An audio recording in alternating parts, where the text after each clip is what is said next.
Estamos iniciando mais um podcast pela nossa Superi Telecom, canal 20 da nossa TV a cabo. E hoje nós temos o prazer de receber aqui o Dr. Marco Aurélio Pifano. Tudo bem, Marco? Tudo bem, é um prazer estar aqui com você e com os seus telespectadores para a gente poder comentar alguma coisa a respeito daquilo que da homeopatia, né? Procurando esclarecer e trazer conhecimento para aqueles que têm necessidade de buscá-lo, né? O Marcos, vou chamar você de Marco. Fica à vontade. O Marco é de uma família tradicional em Valadares, família Pifano, e neto de uma pessoa que fez história em Valadares, que é o Dr. Vicente Pifano, Exatamente. Também médico sanitarista. Conta para nós um pouquinho da história da sua família aí, Marcos. O meu avô, Vicente Pifano, veio da Itália com 5 anos de idade e, na ocasião, foi morar em Carangola. Lá ele se casou, conheceu minha avó, Guilmar Pifano, se casou e veio para Valadares. E começou o seu trabalho aqui, né? E criou a família, aí vieram meu pai, que é o filho mais velho, e meus tios, hoje da família que ainda estão vivos, encarnados, tem apenas 2 tias. E daqui ele fundou uma instituição que foi a Associação Espírita Vicente Pifano. Ele trabalhou muito para a sociedade, foi um dos fundadores do Minas Clube, da Lira 30 de Janeiro, né? Então, fundou aqui a Sapataria do Povo. A sapataria Pifano, né? É a Sapataria do Povo. Do Povo, Do Povo. Né? E dedicou-se bastante, né, nas obras assistenciais e fazendo parte da sociedade. Acho que, se não me engano, foi também presidente na época da Associação Comercial. Isso é verdade.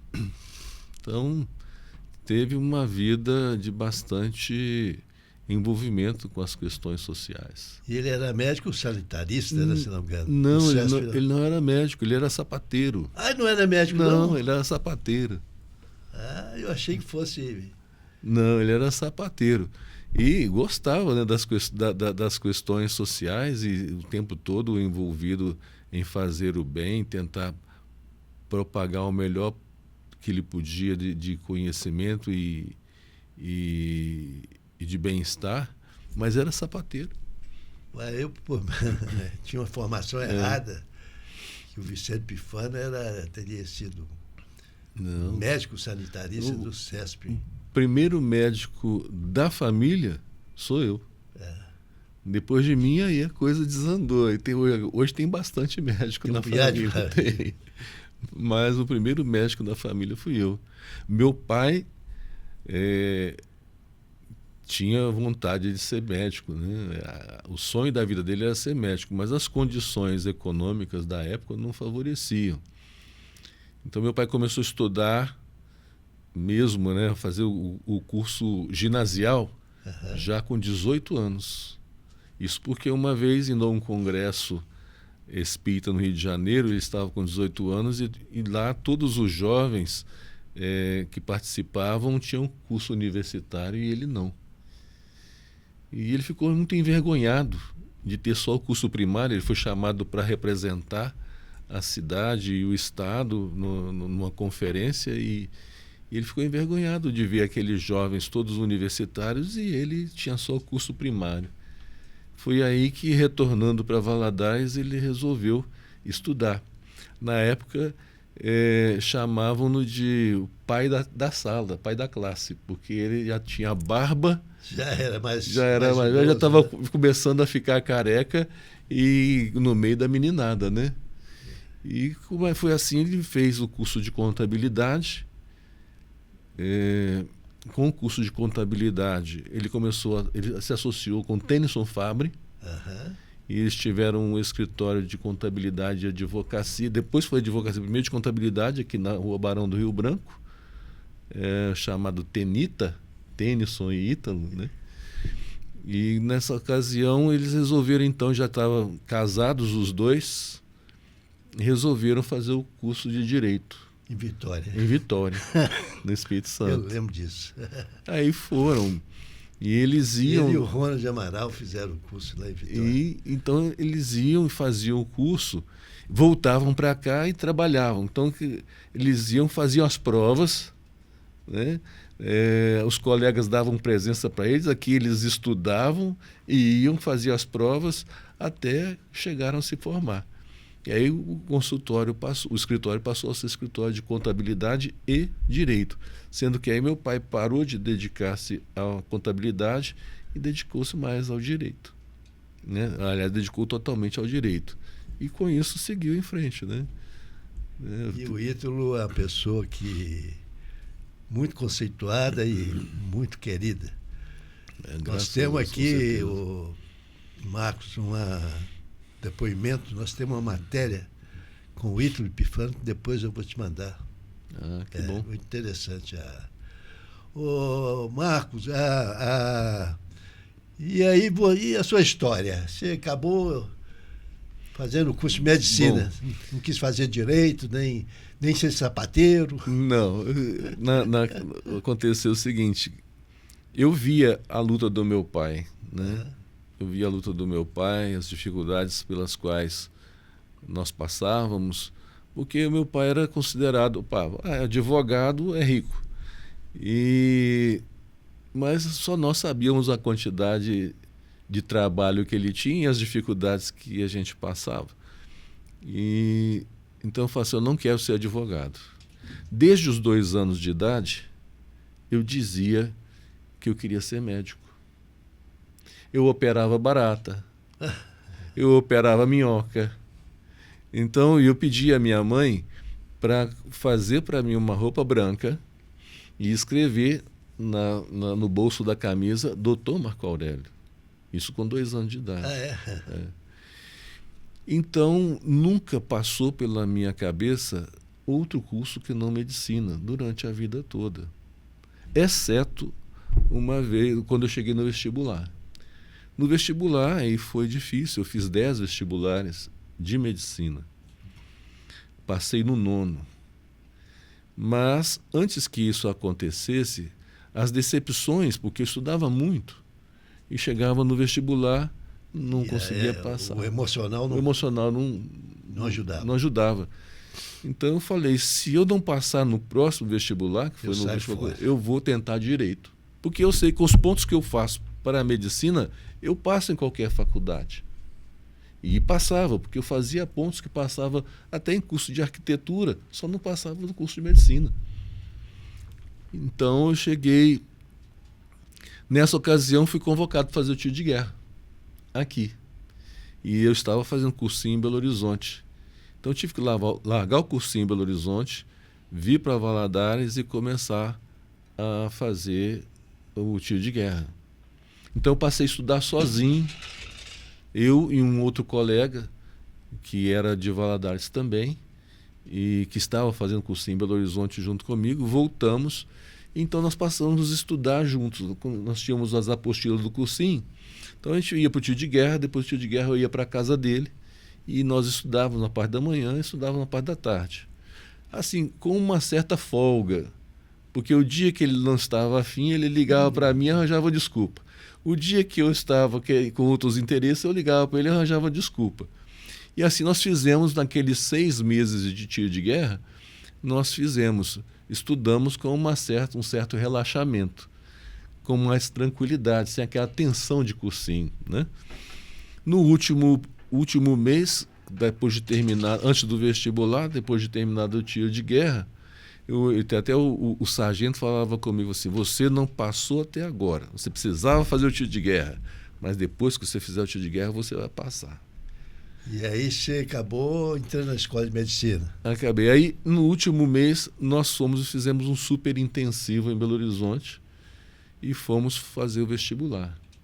Eu passei em Vassouras, esse colega passou em Vassouras e na UFMG, optou para a UFMG, e então eu fui fazendo, aí foi começar o curso de medicina. Né? E por que você entrou nessa área de homeopatia? Bom, conta a história aí para nós. é interessante. Porque geralmente, eu costumo dizer o seguinte, eu sou de uma época que em Valadares tinha 6 ou 7 médicos, né? Uhum. Era o doutor Apigawa, doutor Edmundo, doutor Xisto, doutor Uchoa, e depois veio o oculista, o oftalmologista, mas a homeopatia nunca teve, na verdade. Nunca teve. E foi interessante. Quando eu estava fazendo o último ano de faculdade, meu pai me liga em Vassouras e fala assim, olha, um amigo meu, espírita, vai fazer uma palestra aí em Vassouras. Chama-se... Eu sei que o sobrenome dele era Boechat, não me lembro mais o primeiro nome. São muitos anos, né? Eles têm 40 e qualquer coisa. Então, ele vai assistir a palestra dele. E eu já tinha conhecido esse senhor em Belo Horizonte, porque quando eu estava fazendo cursinho, meu pai, ele vai fazer uma palestra, ele é do Rio de Janeiro, vai fazer uma palestra na União Espírita Mineira, vai na palestra dele e se apresenta como meu filho, porque ele é meu amigo. Então eu fui, me apresentei, esse senhor me chamou para almoçar com ele no dia seguinte, junto com um outro espírita que era muito amigo do meu pai. Eu passei o dia com eles, conversando, e eles me dando vários conselhos. Foi muito bom. E então, quando ele me falou que esse moço falaria lá em Vassouras, eu fui. Quando eu cheguei lá, depois que terminou a palestra, eu fui cumprimentá-lo, ele se lembrou de mim e falou assim, você já pensou na homeopatia? Foi a primeira vez que alguma coisa me chamou a atenção para a homeopatia. Eu não conhecia nada de homeopatia na época, não tinha a menor noção. Isso foi quando, mais ou menos? Isso foi... Eu formei em 83, isso foi em 1982, por aí.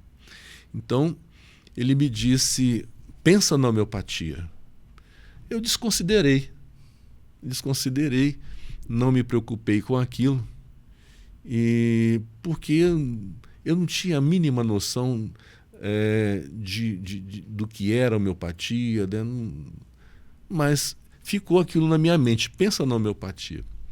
Passaram-se os anos e eu vim para Valadares, já formado, depois da residência. Conheci um rapaz, um médico no pronto-socorro, já trabalhando aqui no pronto-socorro municipal. Isso já tinha 7 anos de formado. Eu conheci esse rapaz que estava fazendo o curso de homeopatia em Belo Horizonte. E ele virou para mim e falou assim, nossa, a homeopatia é maravilhosa. E aí ele me deu um livro de presente para eu ler, que falava, o título do livro é Psique e Substância, onde ele falava dos medicamentos homeopáticos, o autor falava dos medicamentos homeopáticos à luz da psicologia junguiana. E a relação psíquica dos medicamentos com o comportamento humano e a indicação terapêutica deles. Eu fiquei fascinado com aquilo. Falei assim, gente, é tudo isso que eu pensava que devia ser um tratamento médico, uma abordagem médica de um paciente. E eu não vejo isso na medicina hoje, na medicina que eu pratico. Então, aquilo me despertou. Aí eu perguntei para esse rapaz, como é que eu posso fazer para fazer esse curso? Ele falou assim, olha, o curso acontece em Belo Horizonte, no Instituto Hahnemanniano, Instituto hahnemanniano mineiro, a cada 15 dias, o curso é de 3 anos, e você tem que ir quinta, sexta e sábado. Eu falei, para mim é impraticável, porque eu tinha 6 empregos na época. Então estava impraticável fazer esse curso de homeopatia, ficando 3 dias fora dos empregos. Como é que eu ia justificar isso, né? E então não tinha jeito. Um dia eu chego em casa e tinha uma carta debaixo da porta da minha cozinha. E eu não sei como aquela carta foi parar lá. E era um convite para fazer o curso de homeopatia no Rio de Janeiro. Era uma vez por mês e aos sábados. É uma especialidade médica? É especialidade médica. Hoje é considerada uma especialidade médica pelo Conselho Regional de Medicina. Tá? Isso já desde 1980. É considerada especialidade médica. Apesar de que há muitas pessoas não médicas que se metem a fazer homeopatia. Isso é temerário. Né? Porque a homeopatia ela é isenta de toxicidade. Ela não é isenta de efeitos colaterais. Então muita gente toma achando que é balela, só que produz efeitos. Agora, para administrar isso e dar segurança ao paciente, você tem que ser médico. É claro. Né? E tem muita gente aí, hoje na internet você vê até gente dando consulta de homeopatia sem ser homeopata. A faculdade de Viçosa dando curso de homeopatia para leigos. Eu não sei em que ele se baseia, porque administrar um doente e uma doença... Será que eles não confundiram com fitoterapia, não? É complicado. Então tem gente aí fazendo propaganda, e eu recentemente a minha filha me mandou uma propaganda de uma pessoa que é uma senhora casada com filhos, ela não tem como dar assistência a um consultório, mas está dando consultas na internet e prescrevendo remédio homeopático sem ser médica. Sem ser médica. E assim tem muitos. E, infelizmente, isso depois contra a homeopatia, porque no momento das complicações... sobra para quem? Sobra para o médico. E aí vai procurar quem? Vai procurar um médico que não é homeopata, porque teve frustração com a homeopatia, e acaba o médico que desconhece a homeopatia fazendo uma propaganda contrária. O produto homeopático, né, o medicamento homeopático, é isso? O medicamento. Ele é registrado pela Anvisa? Não é registrado pela Anvisa. Não. Né? Porque a Anvisa não considera aquilo que não é caracterizado bioquimicamente. Né? Então, o medicamento homeopático, pela técnica de fabricação dele, de preparação dele, você pega uma substância, dilui essa substância, depois faz o que o Hahnemann, que é o pai da homeopatia, chamava de sucção, que é um método de batidas, e nesse processo você vai separando a substância da essência. Logo, dependendo da dinamização que você fizer, você não vai encontrar nada em termos de pesquisa bioquímica, nada. Você vai ter ali uma água que aparentemente não tem nada, mas a energia da substância está toda ali. É um negócio holístico, é uma... Exatamente. Então, é uma medicina energética que atua exatamente naquilo que a gente chama em homeopatia de energia vital. A homeopatia deriva do vitalismo, né? Que é justamente a crença de que o nosso corpo tem uma energia vital, que é o que dá essa estrutura para que o corpo possa reagir, para que o corpo possa ter vitalidade. Se tira a energia vital, perde-se a vitalidade orgânica e, com isso, o corpo perece, o corpo morre. Então, o que dá sustentação ao corpo em funcionamento é a energia vital. E o remédio homeopático ele age na energia vital, estimulando uma reação de cura para o corpo. E a gente pode chamar de remédio? Remédio, né? medicamento. E tem E tem um produto, né, tem medicamento homeopático para todo tipo de doença ou especificamente? Olha, a homeopatia ela pode ser usada para tratar ou para ser coadjuvante no tratamento de todo tipo de doença. É claro que existe uma coisa que a gente chama em homeopatia de obstáculo à cura. O que pode ser um obstáculo à cura? Um câncer pode ser um obstáculo à cura, tá? Mas ela pode atuar tanto em doenças crônicas de forma positiva e muitas vezes curativa, como em doenças agudas. Muita gente fala, você tem uma infecção de garganta, você tem que tomar antibiótico. Eu cansei de tirar pacientes de infecção de garganta da manhã para a noite. Um paciente com uma hemorroida exposta, andando de perna aberta de manhã no meu consultório, estava à noite no Garfo Clube dançando no salto. Tá? Então, você pode tratar tanto o agudo quanto o crônico. Agora, todos os tipos de doença, desde as doenças psíquicas até as doenças orgânicas, os processos alérgicos, as doenças infantis. Então, há uma gama de ação, porque o que se busca na homeopatia é o equilíbrio entre a mente e o corpo. Interessante. Porque nós partimos do pressuposto de que somos nós que adoecemos o nosso corpo. Os nossos pensamentos, os nossos sentimentos, as nossas emoções é que são a causa das nossas doenças. E os anos têm me mostrado, cada vez mais na experiência com o paciente no consultório, me mostrando e permitindo enxergar o que leva o indivíduo a estar doente. Vou te citar um exemplo. Chegou uma vez uma senhora no meu consultório com gases. E a gente chama isso de flatulência, né? Ela tinha uma flatulência, uma coisa terrível. E ela já tinha feito uma cirurgia, retirado 1 metro de intestino, e segundo ela, teria sido essa a causa dos gases. Só que na realidade ela não melhorou com a retirada de uma parte do intestino. Continuava, e ela me procurou justamente por isso. E eu fui conversando e perguntei para ela, quando foi que começou isso aí? Esses gases começaram a aparecer na senhora quando?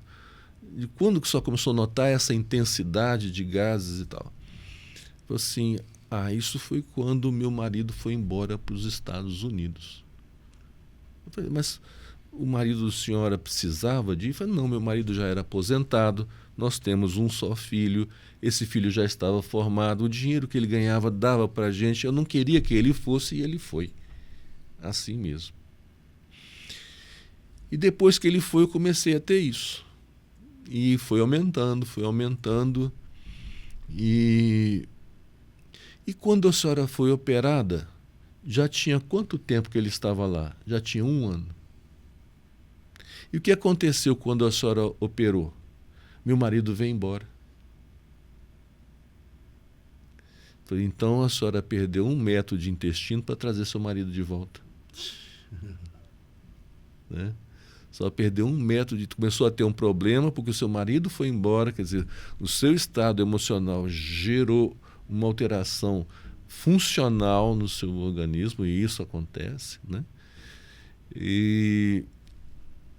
Só que o impacto dessa ida dele foi tão grande que gerou um registro celular, né? Porque as nossas células elas têm um inconsciente, então gerou um registro no inconsciente celular que não foi apagado com a cirurgia.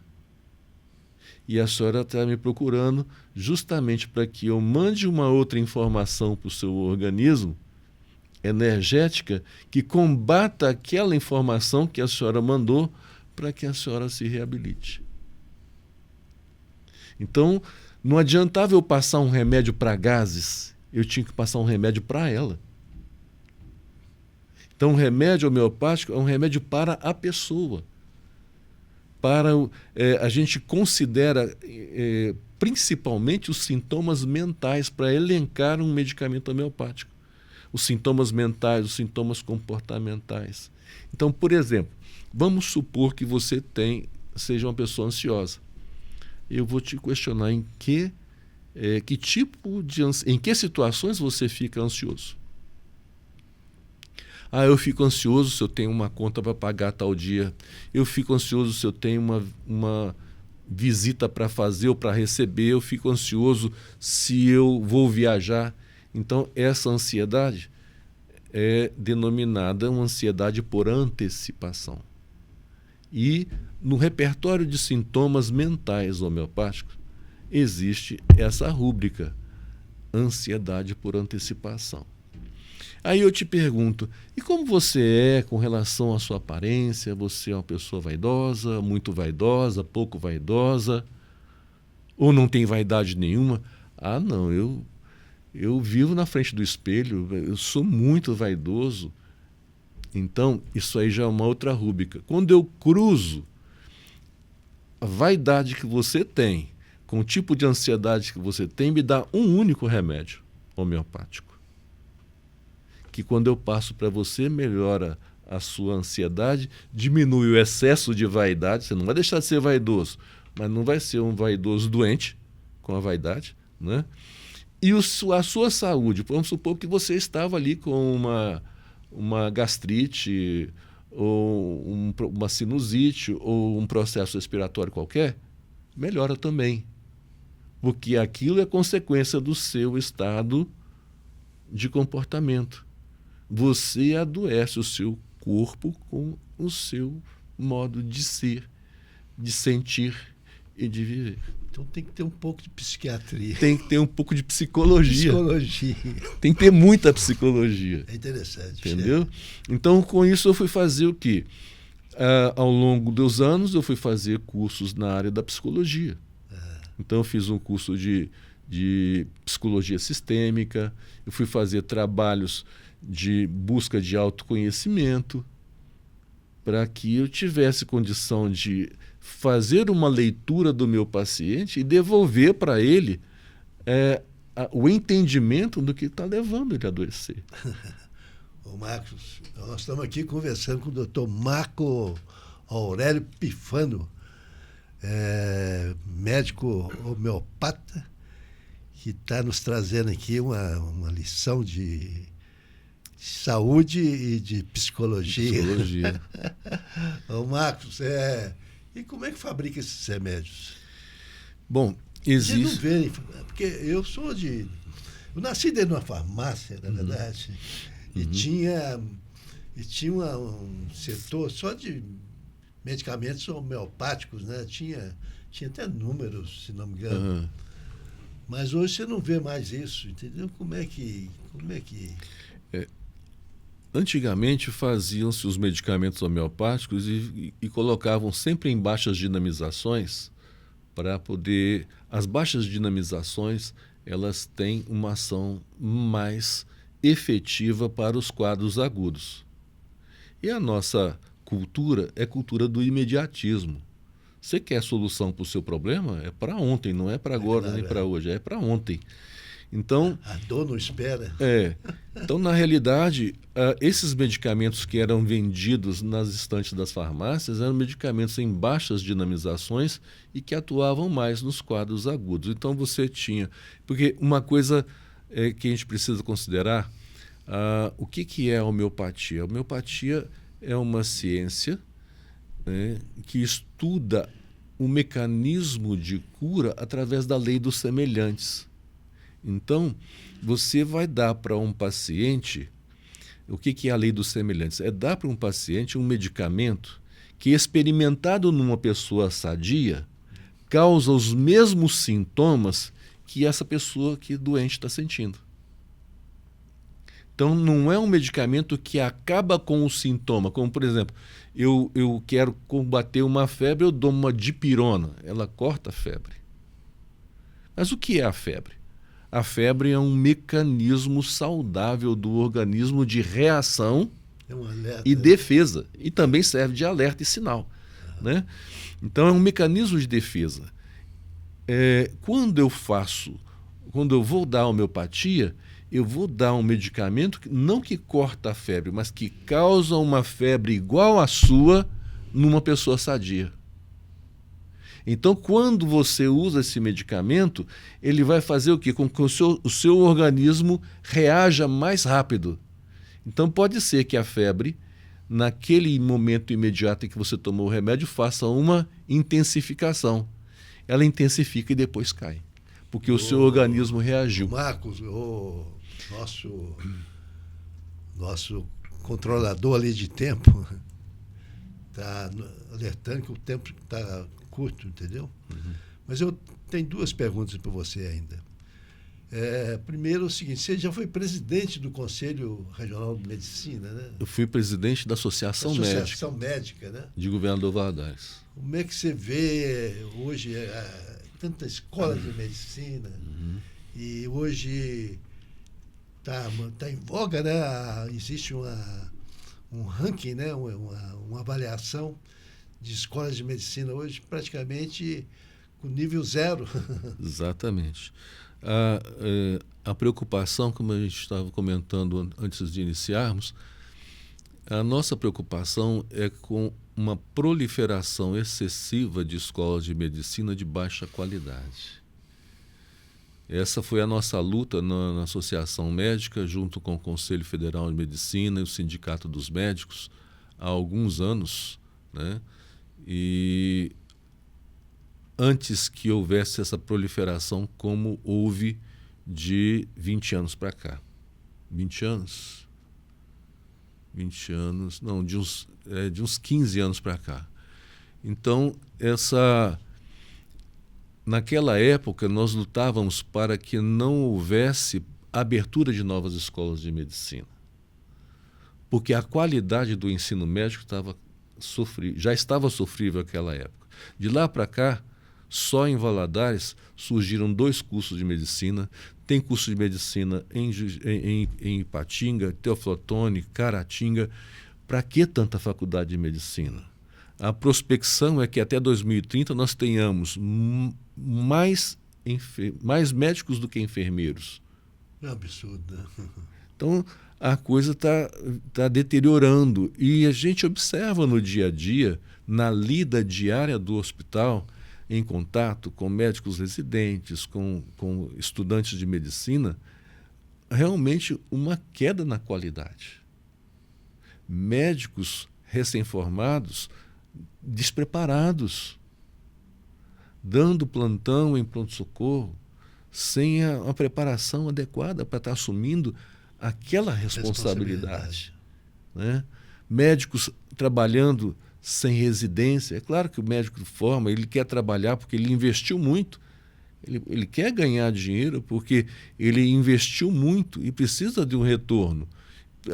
E outra coisa, o indivíduo, para se formar em medicina, é difícil ele trabalhar e estudar. O tempo dele tem que ser dedicado totalmente ao estudo. Então é difícil trabalhar e estudar. Então muitos, em outras profissões, trabalham, estudam e vão constituindo um patrimônio ao longo do curso que estão fazendo. E o médico começa, quando não é o patrimônio do pai, dele não tem patrimônio nenhum. Então ele precisa formar um patrimônio. E já está na idade casadora. Né? Então, na realidade, alguns já estão até se casando, outros já estão com filhos e precisam se manter. E aí começa essa busca de um poliempreguismo, né? É um empreguinho aqui, um empreguinho ali, para garantir um salário que dê dignidade a ele. Mas nós vemos isso com preocupação, porque a qualidade caiu absurdamente nos profissionais. Marcos, infelizmente o tempo esgotou. Eu gostaria de ficar conversando com você mais de 2 horas, porque tinha mais assunto. Eu queria também conversar depois sobre esse trabalho da do Centro Espírita, né? Ok. Do seu pai. Eu vi um pedacinho de uma palestra sua sobre perdão, entendeu? E você é uma pessoa sensacional. Muito obrigado. Então, a gente deseja cada vez mais sucesso, né? Porque realmente a homeopatia é uma não que seja novidade, mas é uma área extremamente bacana. Entendeu? E rica em possibilidades. Eu costumo dizer o seguinte, muitas vezes alguém chega para mim, algumas pessoas chegam, porque a homeopatia é uma medicina alternativa.